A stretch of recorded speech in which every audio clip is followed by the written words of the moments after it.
के न्यास में जो पश्चिमामनाय और उत्तरामनाय दोनों पीठों के अधीश थे स्वरूपानंद सरस्वती जी महाराज, वो इस आश्रम में, इस न्यास में रहकर सभी लोगों को आशीर्वाद दिए थे। और उनके बाद उनके जो शिष्य हैं, जो उनसे संन्यास लेकर उनके जो शिष्य हैं, जो अभी पश्चिमामनाय द्वारका पीठ के अधीश शंकराचार्य के रूप में विराजमान है श्री सदानंद सरस्वती जी महाराज, और जो उत्तरामनाय ज्योतिष पीठ अधीश के रूप में विराजमान है स्वामी अवमुक्तेश्वरानंद सरस्वती जी महाराज, वो दोनों भी अभी स्वरूपानंद जी के बाद वो दोनों भी अभी इस न्यास में रहकर इसका निर्वाह के में आप सभी लोगों को आशीर्वाद और मार्गदर्शन कर रहे हैं। और उनके मार्गदर्शन और उनके आशीर्वाद से ये सब चल रहा है।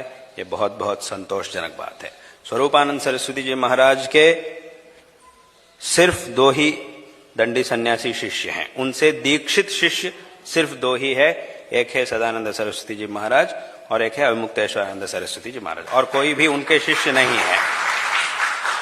उनसे दीक्षित, उनके शिष्य तो बहुत सारे लोग हैं शिष्य, परंतु दीक्षित शिष्य जो है, जिन्होंने उनसे दंड संन्यास लेकर उनके उत्तराधिकारी के रूप में जो है, वो सिर्फ 2 ही है। और इन दोनों के अतिरिक्त कोई भी नहीं है, सिर्फ वो दोनों ही है।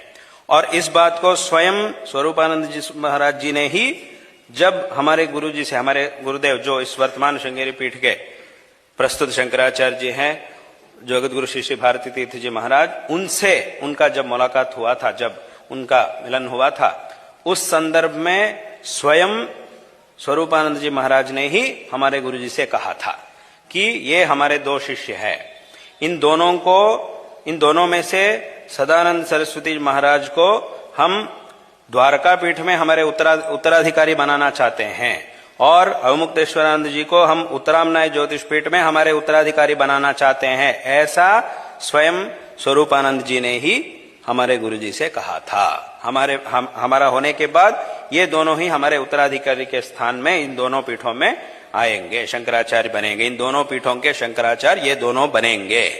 ऐसा उन्होंने स्वयं बहुत साल पहले ही उन्होंने हमारे गुरु जी से कहा था।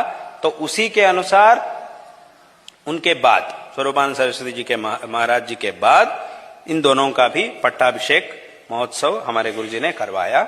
इन दोनों का पट्टाभिषेक श्रृंगेरी में वहां हुआ था, और उसके बाद हमने वहां जाकर, हमारे गुरु जी के आज्ञा से उनके प्रतिनिधि के रूप में हम वहां जाकर पट्टाभिषेक किया था।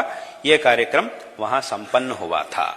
तो ऐसा ये जो आमनाय पीठ है, शंकराचार्य जी से प्रतिष्ठापित ये जो 4 आमनाय पीठ हैं, इन पीठों में एक व्यवस्थित रूप से ये सब चल रहा है।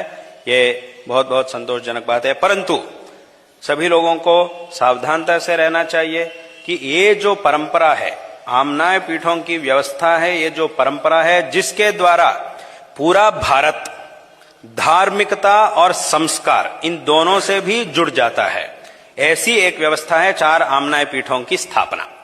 4 आमनाय पीठों की स्थापना करने के द्वारा शंकराचार्य जी ने पूरे भारत देश को धार्मिक